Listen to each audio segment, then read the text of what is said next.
The Bill Clark Show, presented by Dr. Pepper. And now, Coach Bill Clark. Welcome in. It's the Coach Bill Clark Show, presented by Buffalo Rock, Dr. Pepper, Pat Smith, along with Landry Roberts, Molly Robinson, the Coach Bill Clark.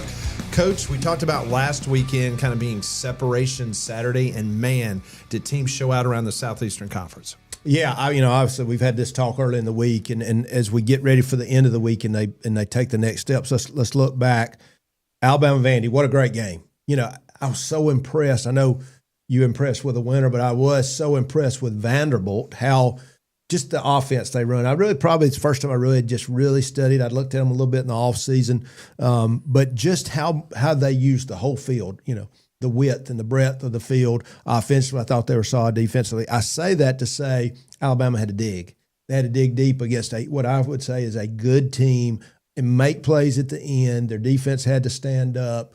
All those things, run the ball, all those things that we wanted to see out of them, I think we saw. What you said schematically for Vanderbilt offensively, break that down for our viewers, our listeners. Yeah, so what they've done, and how many times have I talked to you about using what your quarterback can do? And if we're going to throw it every down, he's got to be unbelievably accurate, and he's still got to be able to stay alive in the pocket. Most teams now have a guy that can run. So here's a good runner who's a play action, run threat. So here's what they do. How many times did you see the speed sweep with a cross motion, fake that with a run fake off? So the RPO would include the give of the run, the quarterback run, and then whatever action they had down the field. How many times did you see they got a guy standing on the sideline that's their outlet, which is triple option football? Now, there's other things that go involved, but there was always RPOs, run, pass, and always options off that, and then he knew when to take off and run. So they've designed it very well. That is very hard to defend, but most importantly, it fits their quarterback. In regards to what the Alabama defense did, to me, it was impressive because it appeared in the first half that Vanderbilt was going to be able to run the ball. Yeah. And they were gashing them pretty bad. But then in the second half, you could tell there were some adjustments made, but also some of the end zone shots, and you can talk more about this and educate us.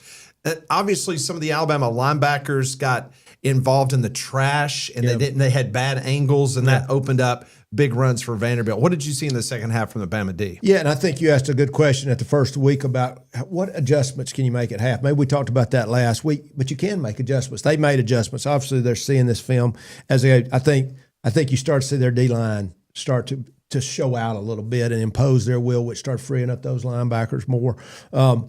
But the adjustments were made. I think they started playing sound football, which means we had to cover all phases, right? We had to stop the run. We had to stop the RPO. The quarterback run game, I thought they contained him well. And then defense, their offense against Vanderbilt's defense ran the ball when they needed to, and they really kind of knew they were going to run the ball, and that's what we've been looking for. Obviously, getting Miller back makes a huge difference. And with Jam Miller being the first back in 15 consecutive games of Alabama not having him back surpass 100 yards on the ground. He does that on Saturday. How confident are you that can be sustained moving forward, especially this weekend versus Missouri? Well, I think what you've seen a concerted effort to run the ball. He's different, though. And that's what we say. That guy's a little bit different. He's different than what they got. They're making an effort. I think they're doing a good job keeping you off balance with some funk and some different things. Obviously, Simpson's playing good, but you got to have the running game. They're making an effort to do that. And then I'm going to keep going back to the head coach. I mean, watch him on the sidelines. I think y'all are starting to notice that. I don't say it's panic. I think it's urgency, intensity. Something bad happens. He's not, but you are seeing a little bit where he's not happy. I want to see that. I mean, that's how I tried to coach.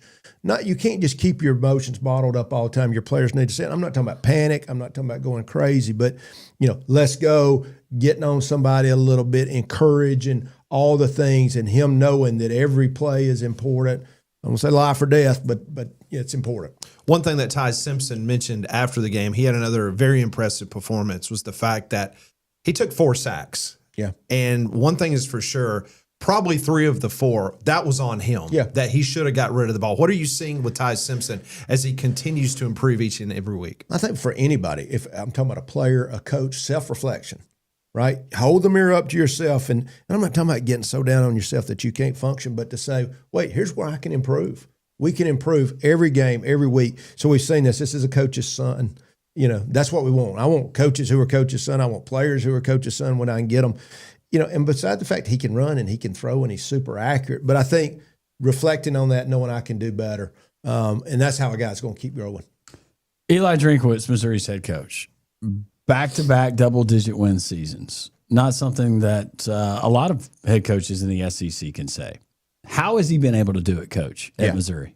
Yeah, I think the NIL has been very good to those guys. Here's what you got in Coach. I'm gonna say you got a really smart guy, very intelligent, and I think he took this NIL and said, "How can we go out there?"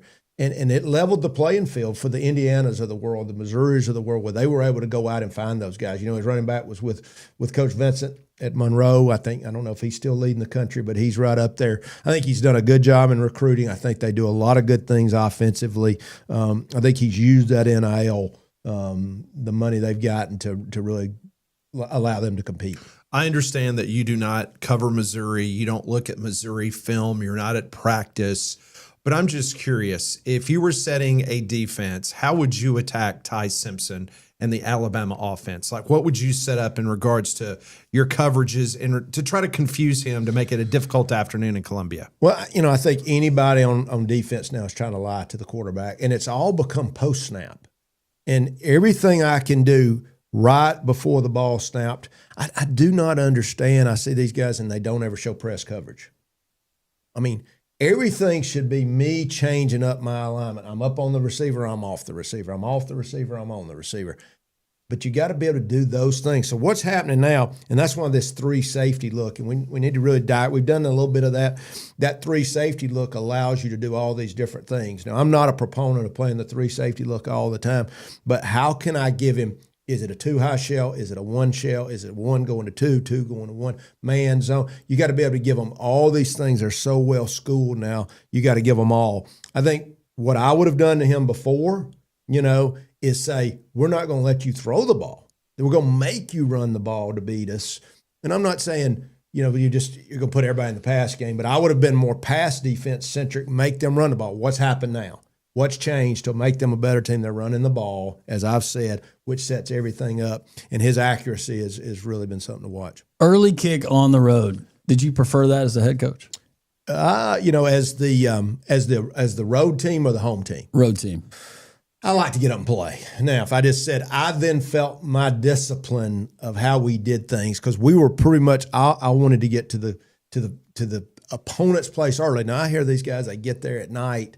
That wasn't me. I wanted to go on Friday. I said, baseball, basketball, they miss all these games, all these class times during the year. I mean, they've got their laptops, they do their work. I wanted to come in the morning, do our walkthroughs, and then leave and get on to the hotel mid-afternoon. I wanted to see the stadium. Now, I didn't do it every single time, but I love to see the stadium, take your pictures, sit on the bench. How long does it take us to get to the press box? I want to do all those things. Some people didn't do that. That was me.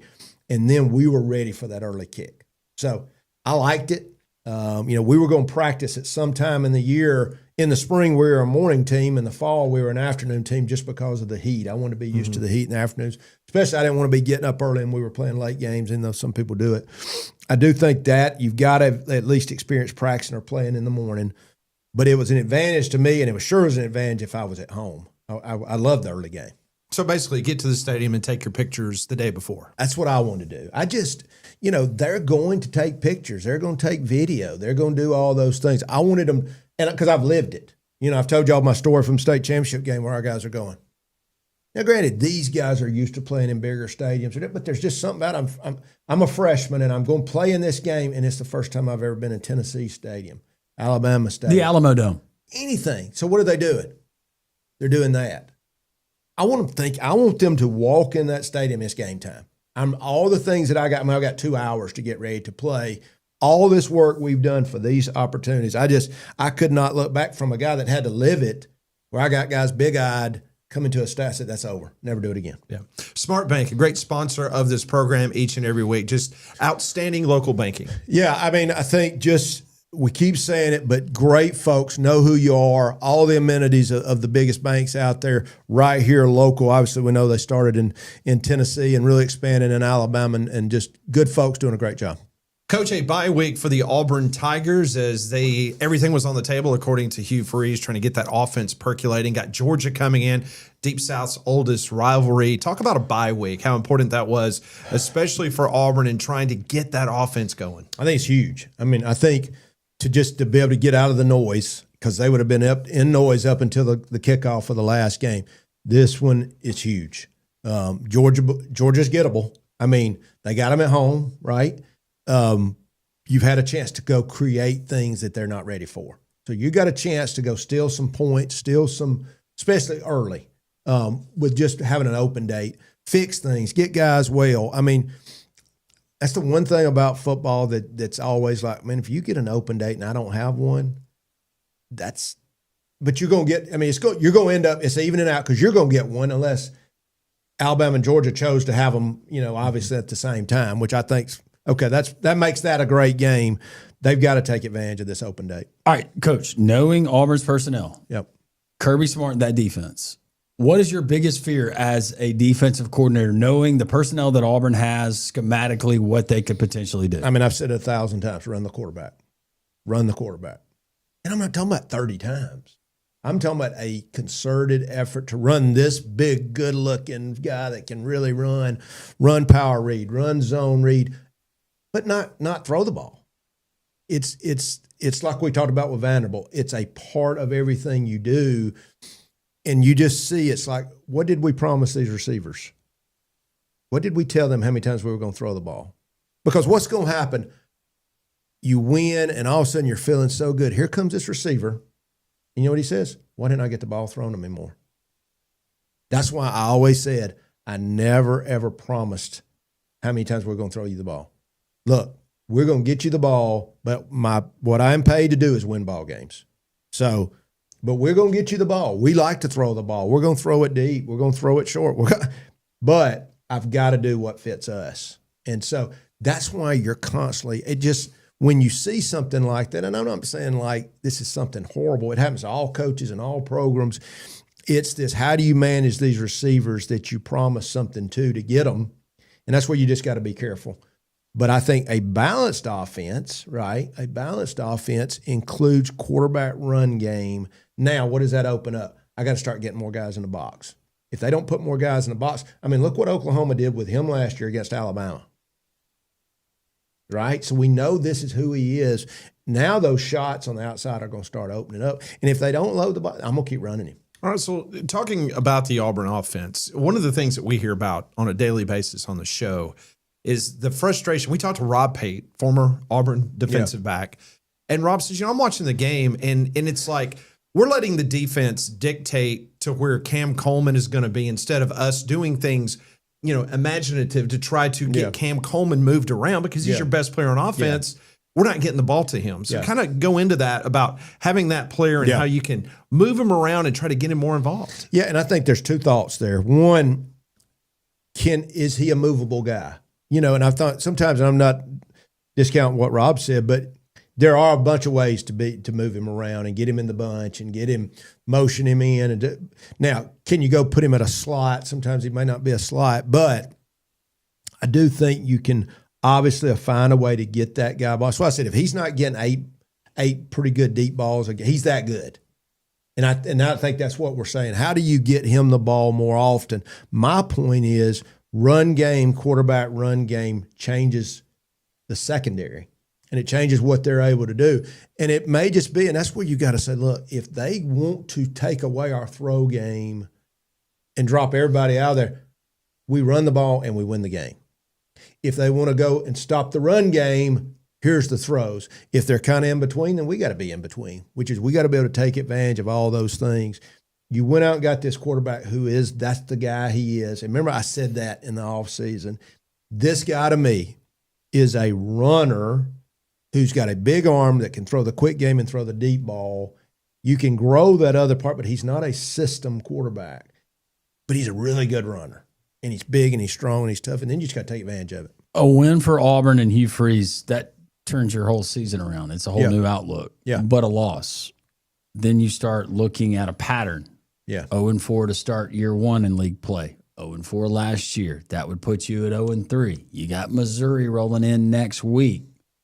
Not saying that you're predicting the future, but how does that start rolling downhill? And I want to finish one other thought I had too about tempo. I always thought this was built on this tempo model from that Gus used and How he beat Nick Saban. yeah, Hugh. I mean that was who they were, and so you didn't have to move people. You used speed. That was your weapon because they couldn't get lined up, and you're doing RPOs, et cetera, which they still do. I think they've lost a little bit of that speed that Lane Kiffin has never lost.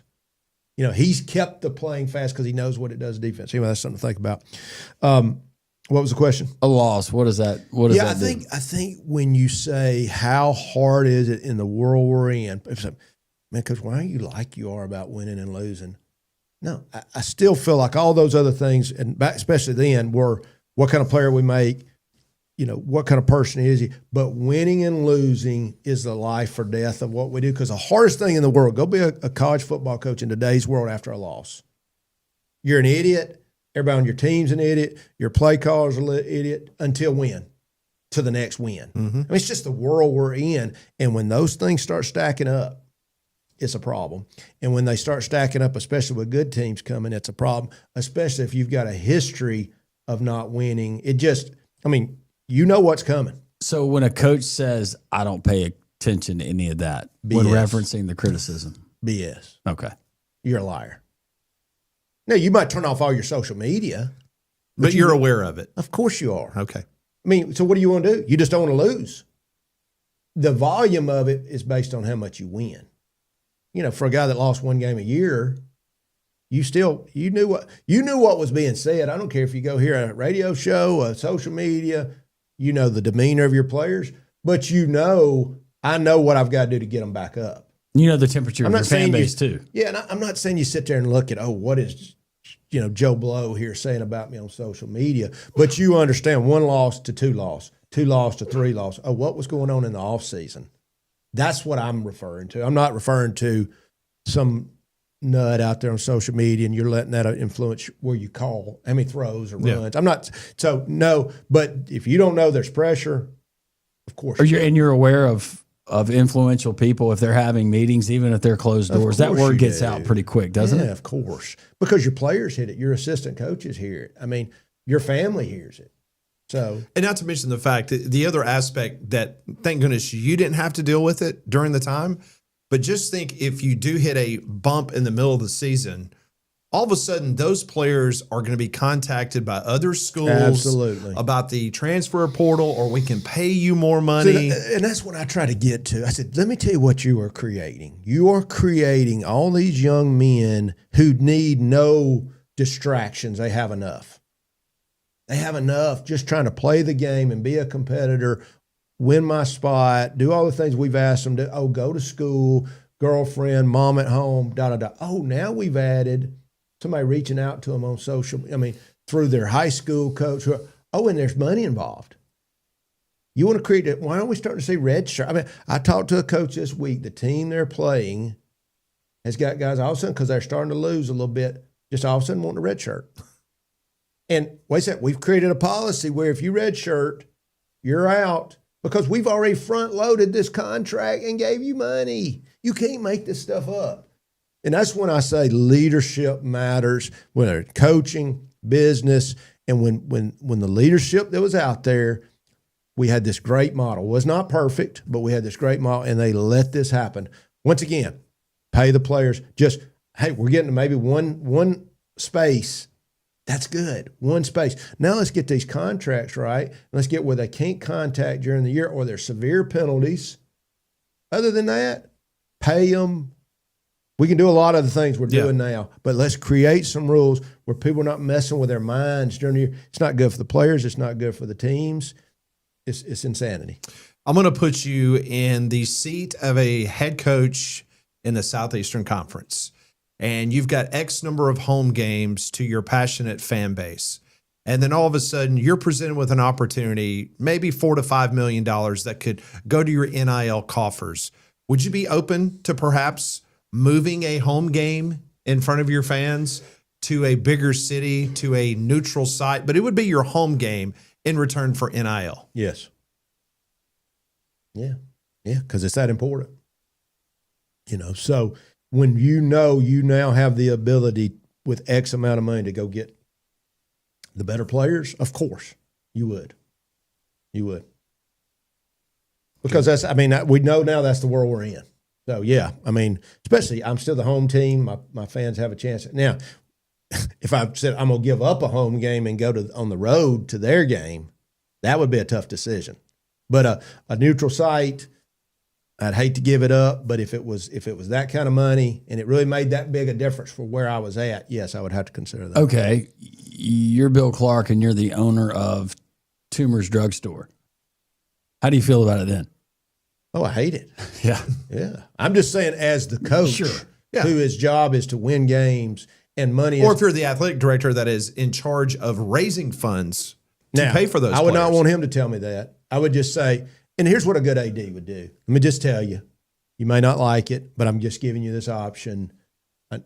Especially somewhere where, now, what I would say is let's go raise more money. I don't want to give this home game up. Don't put me in that position. But if you're in a place where that is important and I can do it and I know that makes a difference for us and I don't have the people or, we're at a deficit to other people, yes, absolutely. Now, I would not want to because I'm loyal to my people. I'm loyal to the people in town. And I know what believe me, being at UAB, I knew what an economic benefit we were when we weren't going to the school, to the record-setting enrollment, all the things we did at UAB, that was because we believed in this town and believed in the city. So to your point, yeah. I get that.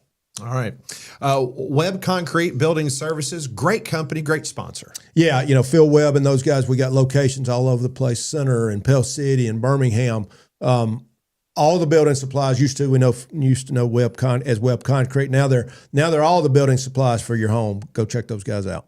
Coach, got a big one. The Red River rivalry. Oh, you said that so well.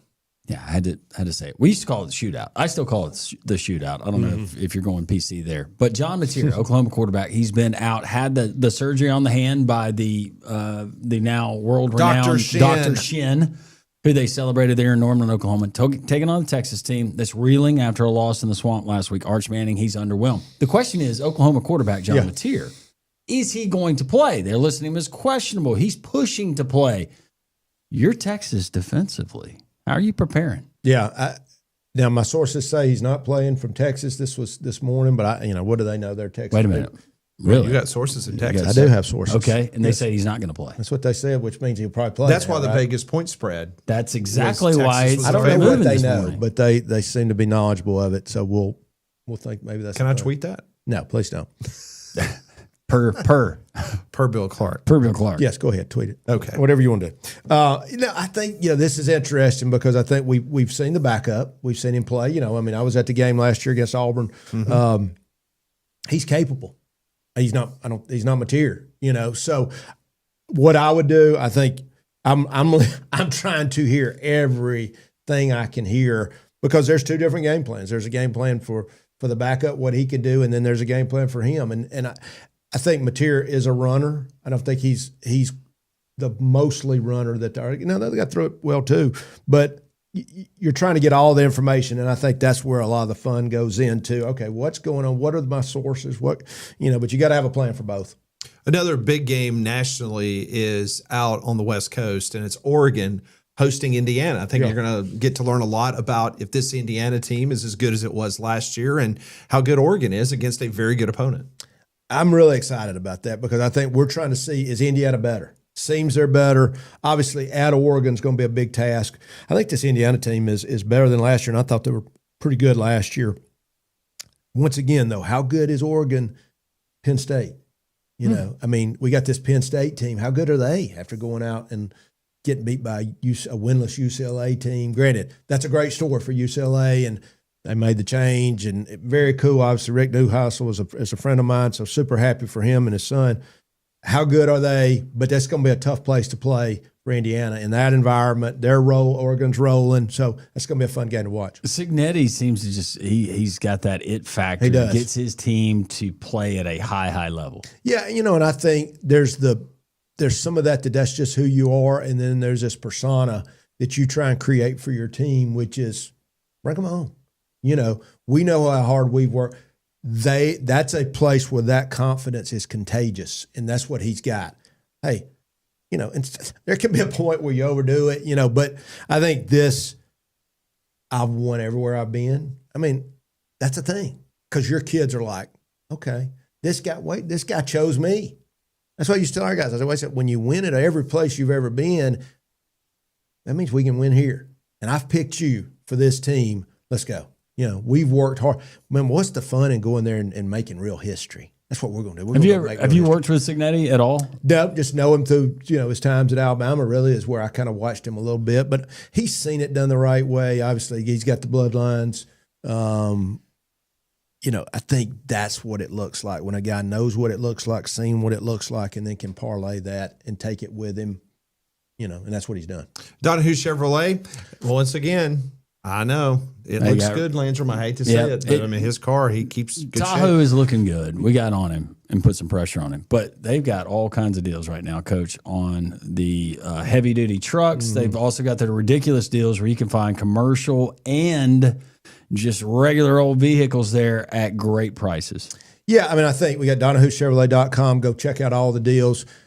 Once again, it's like we talk about people. You know, you got great people there. They know what they're doing.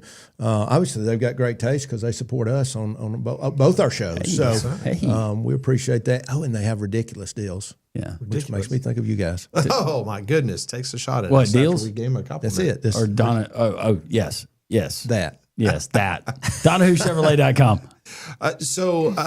In regards to the remaining minutes we have, Coach, Carson Beck in Miami. Yeah. That team looked really, really good in Tallahassee. You got to take your hats off. It looks like Mario Cristobal. He's got that thing heading in the right direction. You know, it's funny. I was on a conversation with him with some other coaches about a year ago, and he was talking about, and I don't think I'm speaking out of turn here. He was talking about analysts, and he was like, you know, I've realized that I've got to watch every analyst. I'm like, yeah.